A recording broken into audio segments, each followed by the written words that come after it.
Hola, ¿qué tal? ¿Cómo andan, hermanos? Que Dios los bendiga. Bueno, acá estamos una vez más compartiendo de la palabra de Dios, estudiándola. ¿Vieron cómo es esto, no? Vamos empezando, a veces agarramos un capítulo y bueno, y hoy vamos a terminar el capítulo 3. Pero se da, y ya que estamos en el medio de todo lo que estaba hablando Jesús, lo terminamos, así como fue Lucas o fueron otros libros de la Biblia. Bueno, en este tiempo estábamos viendo el capítulo 3 de Juan, ¿no? Y bueno, estábamos con Nicodemo, ¿se acuerdan? Casi creo que fueron los últimos videos. Y bueno, y en el anterior hay un pasaje que sobresale, ¿no? Es Juan 3:16. Sí, vimos del 14 al 21 de Juan 3. Y bueno, y Juan 3:16, pasaje por excelencia, ¿no? Lo tenemos acá escrito: porque de tal manera amó Dios al mundo que ha dado a su Hijo unigénito, para que todo aquel que en él cree no se pierda, mas tenga vida eterna, ¿no? Creo que si no es el pasaje más conocido, está ahí, pero creo que es el pasaje más conocido de la Biblia, o el que uno más por ahí utiliza, o el que más tiene, ¿no? Cuando predica. Y bueno, y hoy vamos a ver lo que queda de Juan capítulo 3, del versículo 22 al 36, ¿sí? Cuenta algunas cositas Jesús, ya del 22 en adelante podemos ver que ya Jesús terminó su charla por ahí con Nicodemo, ¿no? Por lo que se ve, porque él se va a otros lados. Y realmente, ¿no? Esto de Juan es impresionante, ¿no? El capítulo 3 nos ha enseñado un montón de cosas, ¿no? Y bueno, el capítulo 3 termina con un versículo y después ya empieza a hablar de Juan el Bautista. Vuelve a entrar en escena Juan el Bautista. Juan el Bautista, el último profeta del Antiguo Testamento, y la tenía tan clara, ahora lo vamos a ver. Era el profeta, el último profeta del Antiguo Testamento, pero al mismo tiempo tenía muy claro lo que iba a pasar y lo que estaba haciendo y lo que anunciaba, ¿no? El versículo 22, por lo tanto, de Juan, podemos decir: pasando esto, vino Jesús con sus discípulos a la tierra de Judea, y estaba allí con ellos y bautizaba. Dice que después de Nicodemo estuvo un tiempo en ese lugar, y después se fue a Judea y estaba allí con ellos y bautizaba. En el capítulo 4 habla de que Jesús nunca bautizó, sino quien lo hacía, ¿sí? Dice los comentarios y lo que leemos en la palabra de Dios por sobre todo, eran sus discípulos, no él, ¿no? Y después no se habla nunca más de que Jesús bautizara. Sí podríamos tomarlo esto de que Jesús bautizara, o que sus discípulos, mejor dicho, bautizaran, era un poco como darle ese apoyo y ese apoyo al mensaje que estaba dando Juan el Bautista. Juan el Bautista, justamente, él sí bautizaba para arrepentimiento, ¿no? Y bueno, y Jesús, creo que las primeras palabras que él dijo es: arrepentíos, porque el reino de los cielos se ha acercado, ¿no? Entonces, como darle ese apoyo es complementar un poco lo que estaba haciendo Juan el Bautista, y empezar en eso del arrepentimiento, y mostrar también, ¿no? que es necesario, y él lo mostraba de la manera en que lo hacía Juan el Bautista, acá Jesús, ¿no? Bautizando por medio de la inmersión, por medio del agua, ¿no? Bautizarse, ¿no? Entonces, bueno, en el versículo 22 vemos que estaba allí con ellos y que bautizaba. El versículo 23, y ya empezando a hablar sobre Juan el Bautista, dice: y bautizaba también Juan en Enón junto a Salim, porque allí había muchas aguas, y venían y eran bautizados. O sea, en el versículo 23 hay ahí toda una discusión de dónde quedaba esta ciudad, porque algunos dicen que quedaban mucho más lejos, y varios comentarios que pude leer hablan en que quedaba entre 12 y 13 kilómetros. O sea, ustedes imagínense que no era algo así nomás, sino que si había que hacerlo a pie, bueno, estaba a cierta distancia.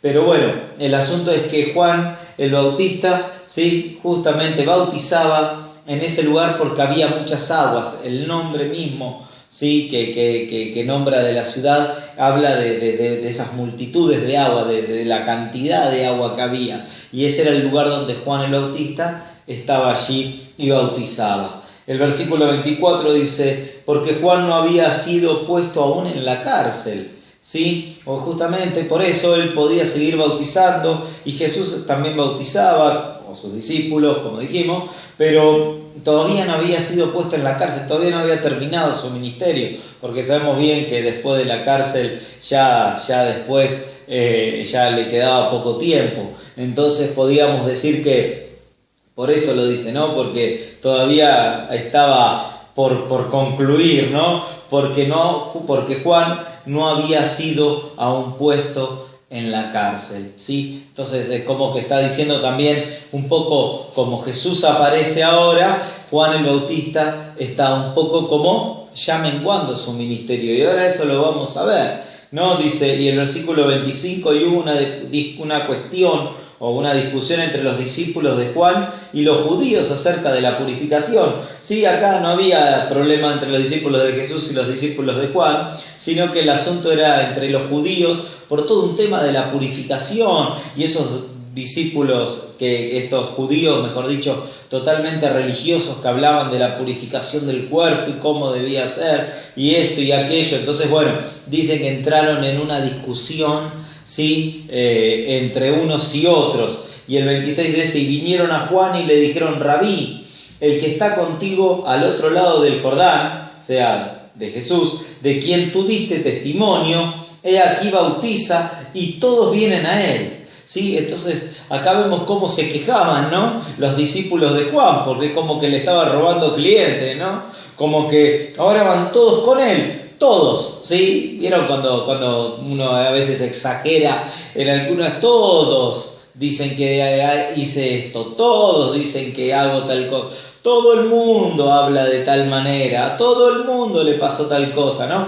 Como una exageración, ¿no? Y acá es como que estos discípulos lo venían como a hablar a Juan el Bautista y a decirle, mirá, ¿cómo puede ser que vos de quien hablaste y de quien vos diste testimonio, ahora lo siguen a él y a vos te dejaron de seguir? ¿Cómo puede ser posible esto, no? Y bueno, el asunto es que el versículo 27 dice, respondió Juan, y esto es tremendo lo que dice Juan, y dijo, no puede el hombre recibir algo si no le fuere dado del cielo.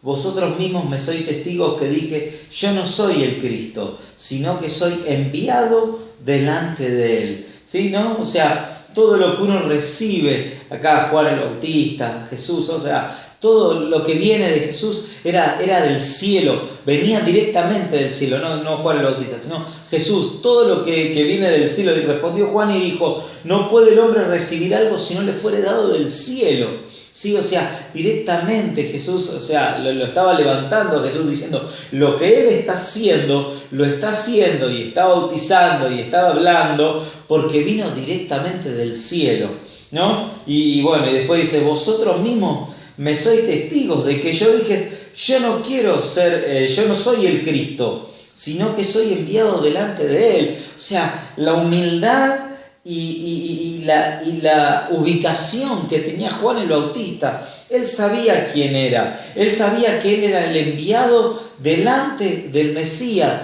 y él estaba tranquilo. Y si algunos se iban con Jesús, él estaba tranquilo igual, no tenía problemas, porque realmente él estaba cumpliendo su función y estaba cumpliendo con el plan de Dios, ¿no? Y a veces uno a veces se amarga o se pone mal porque a veces las cosas no salen como uno quiere, pero cuando uno hace la voluntad de Dios, o los resultados no son como uno quiere, pero cuando uno hace la voluntad de Dios, acá Juan podría decir, uy, se me está yendo gente de la iglesia y bueno, algo estoy haciendo mal. No, Juan el Bautista la tenía clara, y él decía que él estaba haciendo lo que tenía que hacer, y tenía que hablar y decir lo que tenía que decir, y moverse y mostrar que Jesús era el Mesías. Y a él le bastaba, él estaba cumpliendo su ministerio. Después si lo seguían o no lo seguían, eso ya era otro tema. Pero el hecho de que uno cumpla con la voluntad de Dios va mucho más allá de los resultados que eso puede dar, ¿no? Uno haciendo la voluntad de Dios es mucho más seguro que tenga muy buenos resultados, pero a veces los resultados no son los esperados. Por ahí los discípulos de Juan, mejor dicho, esperaban que lo siguieran más a Juan por decir, tenías razón, pero la verdad es que Juan, él estaba anunciando que Jesús era el Hijo de Dios y que por lo tanto tenían que seguirlo a él más que a Juan, ¿no? Él, mientras tanto, él seguía con su plan y él seguía bautizando para arrepentimiento, para que pudieran conocer a este Mesías, ¿no? Poder conocer a Jesús, ¿sí? Versículo 29, y esto es algo tremendo, ¿no? El que tiene la novia es el novio, mas el amigo del novio que está en pie y le oye, se goza grandemente de la voz del novio. Así pues, mi gozo es cumplido, ¿sí? Ahí termina el pasaje, versículo 29. El que tiene la novia es el novio, mas el amigo del novio está en pie y le oye, ¿no? Es tremendo esto, ¿no? Porque él ya tenía una concepción, ¿sí? Tal vez no profética, porque en el sentido de la novia es la iglesia. Y acá habla, el que tiene la novia es el novio, como diciendo, el que tiene la novia es Jesús y la iglesia es la novia de Cristo, ¿no? Hemos leído un montón de pasajes en el Nuevo Testamento, ¿no? Pero miren a alguien, un profeta del Antiguo Testamento, que cómo hace para poder interrelacionarse, ¿no? Entre lo que es el Antiguo y el Nuevo, y entender y poner también una imagen, ¿no? Que también para Israel también era conocido el tema de la novia y todo lo demás. Es decir, el que tiene la novia es el novio, más el amigo del novio. Juan el Bautista decía, él es el amigo del novio, se creía amigo de Jesús, ¿sí? Está en pie y le oye, ¿sí? Porque aparte el amigo del novio o el padrino, ¿sí? En las bodas, era el que se encargaba casi todo, pasaba desapercibido, pero era el que se encargaba de todo, ¿no? Y bueno, y como vimos alguna vez, o tal vez habías escuchado en Juan capítulo 2, cuando habla de las bodas de las bodas de Canaán, ¿no? Y cómo eran las bodas en ese tiempo, y que los novios salían al vecindario y que la gente los saludaba y que después venía la familia del novio y se juntaban y duraba toda una semana. Por eso Jesús tuvo que intervenir, o mejor dicho, intervino en eso del vino, porque también el hecho de que faltara vino en una fiesta o en un casamiento también era como augurio de que le era la infelicidad, la desdicha, o sea, era algo triste, algo que desesperanzador, o sea, era algo malo que faltara el vino en una fiesta, ¿no? Pero eso tenía que ver con Juan capítulo 2 en la boda de Caná, pero acá lo podemos también ver, que dice que el que tiene la novia es el novio, más el amigo del novio está en pie y le oye. O sea, el novio era el amigo del novio era el que preparaba todo, el que estaba ahí, el que tenía también otros más ahí al lado, pero sin embargo era el que lo preparaba, el que le ayudaba, el que estaba ahí, ¿no? Y bueno, eso es muy bueno y es muy lindo, ¿no? Como ejemplo. Y él la tenía muy clara, Juan el Bautista. Él sabía lo que tenía que hacer y cómo moverse y cómo hablar y cómo hacer, ¿no? Y también entendía su rol y no le molestaba. Ahora lo vamos a seguir viendo, ¿no? Esto, pero a él no le molestaba el rol que le tocaba cumplir. Él estaba contento con lo que le tocaba, con el ministerio que Dios le había dado, ¿no? A veces la envidia, los celos, decir, ¿y por qué a este le dio esto? ¿Y por qué aquel tiene esto? ¿Y por qué aquel lo pusieron allá? ¿Y por qué? Tranquilo, si uno hace la voluntad de Dios y hace lo que tiene que hacer, tiene que ser feliz. Como siempre decimos, ¿no? Si nuestro ministerio es limpiar el baño de la iglesia, lo haremos con todo el gozo y con toda la alegría que el Señor nos da. Y si nos toca estar delante en algún otro ministerio más visible, como puede ser adoración, la profecía, pastoral o cualquier otro don o ministerio que Dios te quiera dar, tiene que ser de la misma manera que cuando limpiábamos los baños. O sea, si limpiamos los baños o predicamos en un púlpito, tiene que ser la misma actitud y la misma humildad con la que estaba hablando Juan en este momento, ¿no? Y se goza grandemente, dice, ¿no? Cuando escucha el amigo al novio, ¿no? Y escucha la voz del novio. Así pues, es mi gozo, está cumplido, ¿no? Y es tremendo esto, el gozo se cumplió en él, porque él ya sabía, ya estaba todo encaminado, ya él sabía quién era el Mesías y ya la cosa ya venía encaminada. Y dice, y mi gozo está cumplido, yo no. Esto le estaba dando como explicación a sus discípulos. Esa es la sabiduría de este hombre, realmente era extraordinaria. No es que los discípulos lo vinieron a picantear ahí, a molestar para ver si saltaba y decía cosas o hablaba mal de Jesús o decía que por qué se lo llevaba, y todo lo contrario. Él le dice, yo estoy en paz con mi ministerio, estoy en paz con lo que estoy haciendo, porque verdaderamente es Él el que tiene que recibir la gloria, ¿no? Hablando de Jesús.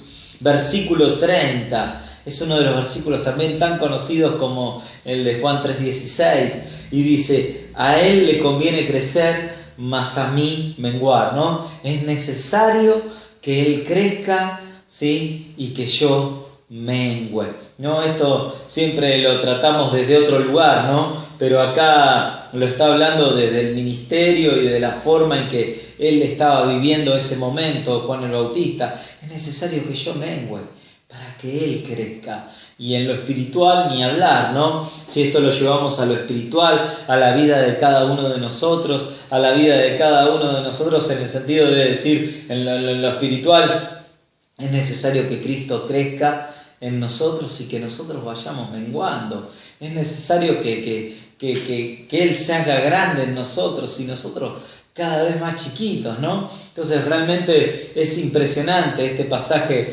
que tenemos, porque es cortito, pero encierra tantas cosas y tantas verdades, ¿no? Es necesario, y eso es la lucha que tenemos nosotros con la carne todos los días. Por eso también hemos compartido alguna vez que debemos morir a la carne, ¿no? Y que tenemos que tomar la cruz y morir. ¿Por qué? Porque justamente esto, a nosotros nos conviene que Él crezca, pero que nosotros vayamos menguando, ¿no? Y ahí se ve y podemos ver tremendamente la humildad de este siervo, ¿no? Es necesario que Él crezca, pero también en lo espiritual, llevándolo a lo nuestro, llevándolo a lo de cada día, llevándolo en este tiempo, es necesario nosotros menguar, es necesario nosotros hacernos chiquitos, pero que Dios sea grande en nosotros. Necesitamos cada vez más de Dios, necesitamos que Él crezca más.